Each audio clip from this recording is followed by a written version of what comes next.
ഡൽഹി മദ്യ അഴിമതി കേസിൽ ഡൽഹി മുഖ്യമന്ത്രി അരവിന്ദ് കെജ്രിവാൾ ഇപ്പോൾ എൻഫോഴ്സ്മെൻറ്റ് കസ്റ്റഡിയിലാണ്. ഇതിനെതിരെ പ്രതിഷേധിക്കുന്നത് അരവിന്ദ് കെജ്രിവാളിൻ്റെ പാർട്ടിയായ ആം ആദ്മി പാർട്ടി മാത്രമോ അല്ലെങ്കിൽ അവരുടെ മുന്നണിക്ക് നേതൃത്വം നൽകുന്ന കോൺഗ്രസോ മാത്രമോ അല്ല, മറിച്ച് അമേരിക്കയും ജർമ്മനിയും ഇപ്പോൾ UN കൂടെ കെജ്രിവാളിന് വേണ്ടി രംഗത്ത് വന്നിരിക്കുകയാണ്. അതുകൊണ്ടാണ് ഇന്ത്യയുടെ വൈസ് പ്രസിഡന്റ് വളരെ ശക്തമായ രീതിയിൽ അദ്ദേഹം തൻ്റെ പ്രതിഷേധം അറിയിച്ചത്. ഇന്ത്യ അമേരിക്കയുടെ നയതന്ത്ര പ്രമുഖയൊക്കെ വിളിച്ചു വരുത്തി തങ്ങളുടെ പ്രതിഷേധം അറിയിച്ചിട്ടുണ്ട്. ഇവിടെ പ്രധാനപ്പെട്ട ചോദ്യം, എന്താണ് അരവിന്ദ് കെജ്രിവാളിനുള്ള പ്രത്യേകത? ഇന്ത്യയിലെ അനേകം മുഖ്യമന്ത്രിമാർ അഴിമതി കേസിൽ അകത്ത് കടന്നിട്ടുണ്ട്. തമിഴ്നാട്ടിലെ ഏറ്റവും ജനപിന്തുണയുള്ള നേതാവായിരുന്ന ജയലളിത അകത്ത് കടന്നിട്ടുണ്ട്. മധു ഖോഡ അകത്ത് കടന്നിട്ടുണ്ട്. ഹേമന്ത് സോറൻ ജാർഖണ്ഡിൽ അകത്ത് കടന്നിട്ടുണ്ട്. അങ്ങനെ അനേകം മുഖ്യമന്ത്രിമാർ അഴിമതി കേസിൽ ജയിലിൽ കിടന്നിട്ടുണ്ട്. കേന്ദ്രമന്ത്രിമാർ ജയിലിൽ കിടന്നിട്ടുണ്ട്. ചിദംബരം ജയിലിൽ കിടന്നിട്ടുണ്ട്. കേന്ദ്രമന്ത്രിയായിരുന്നു ലാലു പ്രസാദ് യാദവ്, അദ്ദേഹം മുഖ്യമന്ത്രിയായിരുന്ന കാലത്തെ അഴിമതി കേസിന് ജയിലിൽ കിടന്നിട്ടുണ്ട്. അങ്ങനെ ഓം പ്രകാശ് ചൗത്താല കിടന്നിട്ടുണ്ട്. അപ്പോൾ ഇവരൊക്കെ അഴിമതി കേസിൽ കിടന്ന സമയത്ത് ഇവരൊക്കെ തന്നെ മുഖ്യമന്ത്രിമാരായിരുന്ന ആളുകളാണ്, ഒരു സംസ്ഥാന മുഖ്യമന്ത്രിമാരായിരുന്ന ആളുകളാണ്, ജനകീയ നേതാക്കന്മാരായിരുന്നു. ഇവരൊക്കെ തന്നെ ജനകീയ മുഖ്യമന്ത്രിമാരായിരുന്നു, അതാത് സംസ്ഥാനത്ത് പിന്തുണയുള്ളവരായിരുന്നു. അതേപോലെ തന്നെ സംസ്ഥാന മുഖ്യമന്ത്രിമാരാണ്, പൂർണ്ണ അധികാരങ്ങളുള്ള സംസ്ഥാനത്തെ മുഖ്യമന്ത്രിമാരാണ്, നിയമസമാധാനത്തിൻ്റെ വരെ ചുമതലയുണ്ടായിരുന്ന മുഖ്യമന്ത്രിമാരാണ്. പക്ഷേ അരവിന്ദ് കെജ്രിവാളിനെ വാദത്തിന് വേണമെങ്കിൽ നമുക്ക് പറയാം, അദ്ദേഹം ഒരു കേന്ദ്രഭരണ പ്രദേശത്തിൻ്റെ യൂണിയൻ ടെറിട്ടറിയുടെ മാത്രം പൂർണ്ണമായ അധികാരമില്ലാത്ത മുഖ്യമന്ത്രിയാണ്. എന്നിട്ട് പോലും എന്തുകൊണ്ടാണ് അമേരിക്ക അരവിന്ദ് കെജ്രിവാളിന് വേണ്ടി രംഗത്ത് വരുന്നത്? ഇന്ത്യയുമായി നല്ല സൗഹാർദ്ദത്തിലാണ് അമേരിക്ക കഴിയുന്നത്. ഇന്ത്യ ലോകത്തിലെ ഏറ്റവും വലിയ ജനാധിപത്യ രാജ്യമാണ്. ഇന്ത്യയുടെ ജനാധിപത്യ സമ്പ്രദായത്തെ എല്ലാവരും അംഗീകരിച്ചതുമാണ്. പക്ഷേ എന്തുകൊണ്ടാണ് അമേരിക്ക ഇന്ത്യയുമായി സൗഹാർദ്ദമുണ്ടായിട്ട് കൂടി ഒരു പ്രസ്താവനയുമായിട്ട് രംഗത്ത് വരുന്നത്? അത് രണ്ടാമത്തെ തവണയാണ് അമേരിക്ക രംഗത്ത് വരുന്നത്. കേജ്രിവാൾ അമേരിക്കയുടെ ഏജൻ്റാണോ? ഇതാണ് ഇപ്പോൾ ഉയരുന്ന ചോദ്യം. കേജ്രിവാളിൻ്റെ നിറമാറ്റത്തെക്കുറിച്ച് വേണമെങ്കിൽ എടുത്തു പറയാവുന്ന ഒരുപാട് കാര്യങ്ങളുണ്ട്. കാരണം അദ്ദേഹം അണ്ണാ ഹസാരെയുടെ അഴിമതി വിരുദ്ധ പോരാട്ടത്തിൻ്റെ ഭാഗമായിട്ടാണ്, ഇന്ത്യ അഗെയിൻസ്റ്റ് കറപ്ഷൻ്റെ ഭാഗമായിട്ടാണ് അദ്ദേഹം രംഗത്ത് വന്നത്. ആ സമയത്ത് 2011 അർണോബ് ഗോസ്വാമിയോട്, അതായത് റിപ്പബ്ലിക് ടിവിയുടെ മുഖമായ അർണോബ് ഗോസ്വാമി അന്ന് ടൈംസ് നോയിലായിരിക്കുന്ന സമയത്ത് 2011 ഒക്ടോബർ 8 അദ്ദേഹം നടത്തിയ ഒരു ഇൻ്റർവ്യൂവിൽ അദ്ദേഹം ചോദിക്കുന്നുണ്ട് നിങ്ങളുടെ രാഷ്ട്രീയ മുഖങ്ങളെക്കുറിച്ച്. അന്ന് അരവിന്ദ് കെജ്രിവാൾ പറഞ്ഞത്, ഞാൻ ഒരിക്കലും തെരഞ്ഞെടുപ്പിൽ മത്സരിക്കില്ല, ഞാൻ അധികാര രാഷ്ട്രീയത്തിലേക്കില്ല, എൻ്റെ കൂടെയുള്ള ആളുകൾ തെരഞ്ഞെടുപ്പിൽ മത്സരിക്കില്ല, ഒരുപക്ഷെ അവർ പിന്നെ നിലപാട് മാറ്റിയേക്കാം, പക്ഷേ ഞാൻ എൻ്റെ വ്യക്തിപരമായ നിലപാട് ഞാൻ ഒരിക്കലും തെരഞ്ഞെടുപ്പ് രംഗത്തേക്കില്ല എന്ന് തുറന്നു പറഞ്ഞ ആളാണ്. അദ്ദേഹം പറഞ്ഞത്, എൻ്റെ ആവശ്യം ലോക്പാൽ കൊണ്ടുവരിക, അതേപോലെ തന്നെ വികേന്ദ്രീകൃതമായ ഭരണ സംവിധാനം കൊണ്ടുവരിക, അഴിമതി ഇല്ലാതാക്കുക, നല്ലൊരു ജുഡീഷ്യൽ സമ്പ്രദായം കൊണ്ടുവരിക, തെരഞ്ഞെടുപ്പ് പരിഷ്കാരങ്ങൾ കൊണ്ടുവരിക, ഇതൊക്കെയാണ് എൻ്റെ ലക്ഷ്യം, അല്ലാതെ ഞാൻ ഒരിക്കലും അധികാര രാഷ്ട്രീയത്തിലേക്കില്ല എന്ന് പറഞ്ഞ ആളാണ് Aravind Kejriwal. I have no political ambitions. Does that apply to all the core members of your team? It does. But I can't take responsibility of others. As of today it does. But I can't take responsibility of others. I can talk about myself. I have no political ambitions. And you will never fight an election. You will never seek a political post. I'll never fight an election. I have a few dreams for this country. Lokpal is one of them. അപ്പോൾ അദ്ദേഹത്തിൻ്റെ നിലപാട് മാറ്റി. പക്ഷേ ഇപ്പോൾ ഉയരുന്ന ചോദ്യം ഇതൊന്നുമല്ല, അരവിന്ദ് കെജ്രിവാൾ ഒരു അമേരിക്കൻ ഏജൻ്റാണോ എന്നുള്ളതാണ് ഒരു പ്രധാനമായിട്ട് ഉയർന്നു വരുന്ന ചോദ്യം. ഇങ്ങനെ ചോദിക്കാൻ ഒരുപാട് കാരണങ്ങളുണ്ട്. 130 കോടി രൂപയാണ് ഖലിസ്ഥാൻ തീവ്രവാദികൾ അരവിന്ദ് കെജ്രിവാളിന് കൊടുത്തത് എന്നാണ് അവരുടെ നേതാവായ ഗുർപ്രതാപ് സിംഗ് പന്നൂൻ പറയുന്നത്. അതായത് ഇന്ത്യക്കെതിരായിട്ട് ഏറ്റവും അധികം ശബ്ദമുയർത്തുന്ന ഖലിസ്ഥാൻ തീവ്രവാദികളുടെ സിഖ് ഫോർ ജസ്റ്റിസ് എന്ന സംഘടനയുടെ നേതാവാണ് അദ്ദേഹമാണ് പറഞ്ഞത് 130 കോടി രൂപ ഖലിസ്ഥാൻ തീവ്രവാദികൾ അരവിന്ദ് കെജ്രിവാളിന് കൊടുത്തിരുന്നു. ആ പൈസ പോയി എന്നുള്ള നഷ്ടത്തിലാണ് അദ്ദേഹം ഇപ്പോഴത് പറയുന്നത്. ഈ ഒരു പശ്ചാത്തലത്തിൽ സാമൂഹ്യ മാധ്യമത്തിൽ വന്ന ഒരു കുറിപ്പ് നമുക്ക് നോക്കാം. അതിൽ എത്രത്തോളം ശരിയുണ്ട്, എത്രത്തോളം പ്രസക്തിയുണ്ട് എന്നുള്ളതാണ് ഇപ്പോൾ ഇവിടുത്തെ ചിന്താവിഷയം. സാമൂഹ്യ മാധ്യമത്തിൽ ഇത് സംബന്ധിച്ച് വന്ന ഒരു കുറിപ്പ് ഞാനത് വായിക്കാം. അതെ, താങ്കൾ നന്നായി ഒന്ന് ചിന്തിച്ച് നോക്കൂ, ഒന്ന് കേട്ടോ. അറസ്റ്റിലായ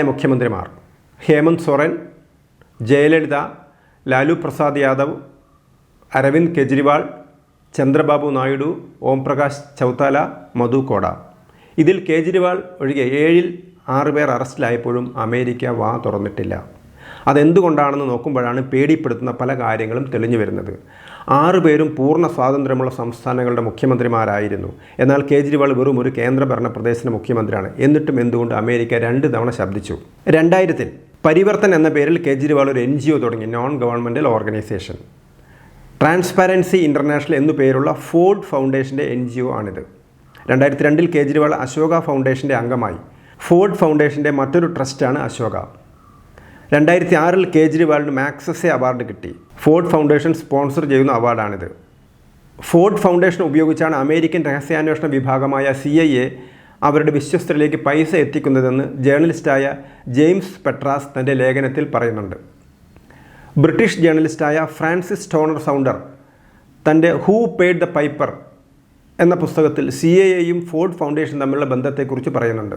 കേജ്രിവാളിൻ്റെ മറ്റൊരു NGO ആയ കബീർ ഫോർഡ് ഫൗണ്ടേഷനിൽ നിന്ന് പണം പറ്റിയതിന് തെളിവുകളുണ്ട്.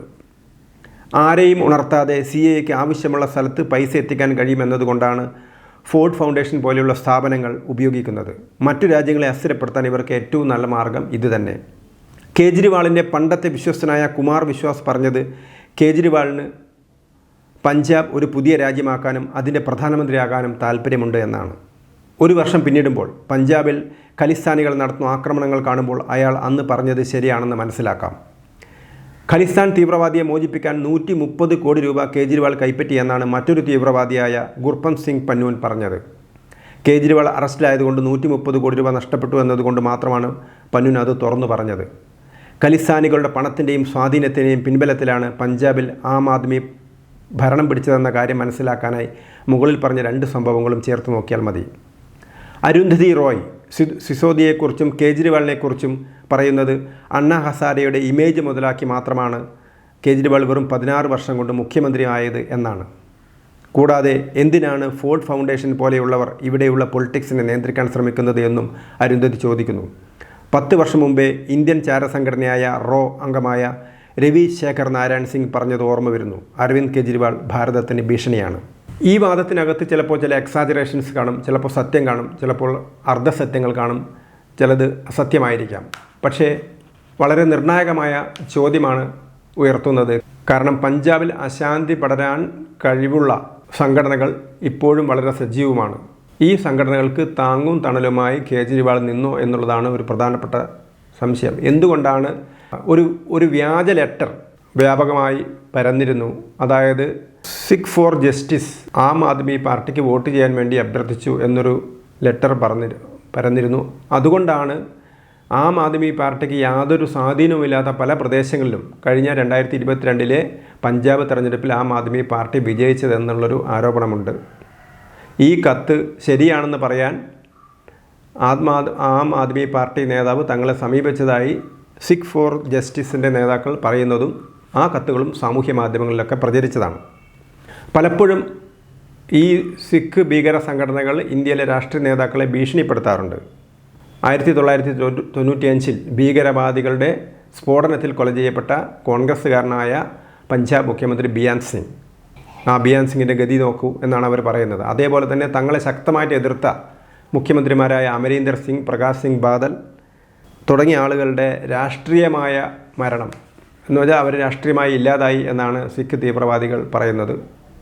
ഇപ്പോൾ തന്നെ ജർമ്മനിയിൽ, കനഡയിലൊക്കെ വ്യാപകമായ തോതിൽ ഇന്ത്യ വിരുദ്ധ പ്രവർത്തനങ്ങൾ നടത്തുന്നുണ്ട്. അതിന് നേതൃത്വം നൽകുന്നത് സിഖ് ഭീകരരാണ്. പലപ്പോഴും അവിടുത്തെ ഭരണകൂടം അവരെ സഹായിക്കുന്നു എന്നുള്ളത് ഇന്ത്യയും കനഡയും തമ്മിലുള്ള പരസ്യമായ തർക്കത്തിലൂടെയൊക്കെ നമ്മൾ കണ്ടതാണ്.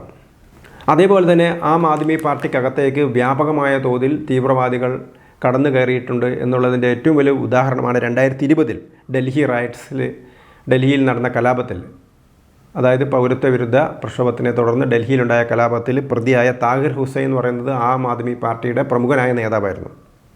അതുപോലെ തന്നെ ജഹാംഗീർപുരിയിലെ നടന്ന കലാപത്തിൽ നേതൃത്വം നൽകിയ അൻസാർ, അദ്ദേഹവും ആം ആദ്മി പാർട്ടിയുടെ നേതാവായിരുന്നു. ഇങ്ങനെ തീവ്രവാദികളൊക്കെ ആം ആദ്മി പാർട്ടിയിലേക്ക് നുഴഞ്ഞു കയറിയിട്ടുണ്ടോ എന്നുള്ളതാണ് സംശയം. എന്തു തന്നെ ആയാലും ആം ആദ്മി പാർട്ടിയുടെ അഴിമതി വിരുദ്ധ മുഖംമൂടി ഇല്ലാതായിരിക്കുകയാണ്. കാരണം 100 കോടിയിലധികം രൂപയാണ് ആം ആദ്മി പാർട്ടി ഗോവയിലെ ഇലക്ഷന് വേണ്ടി വാങ്ങിയതെന്നുള്ളത് പൂർണ്ണമായ രേഖകൾ എൻഫോഴ്സ്മെൻറ്റ് ഡയറക്ടറേറ്റിന് കിട്ടിയിട്ടുണ്ട്. അതുകൊണ്ടാണ് കഴിഞ്ഞ 13 മാസമായിട്ട് ഡൽഹി ഉപമുഖ്യമന്ത്രി സിസോദിയ ജയിലിൽ കഴിയുന്നത്, അദ്ദേഹത്തിന് ജാമ്യം പോലും കിട്ടാത്തത്. അപ്പോൾ അഴിമതി വിരുദ്ധ പ്രതിച്ഛായ എന്ന് പറയുന്നത് ഇന്ത്യയിലെ ആം ആദ്മി പാർട്ടിക്ക് വളർന്നു കയറാൻ വേണ്ടിയ ഒരു അവസരമായി അവർ ഉപയോഗപ്പെടുത്തി.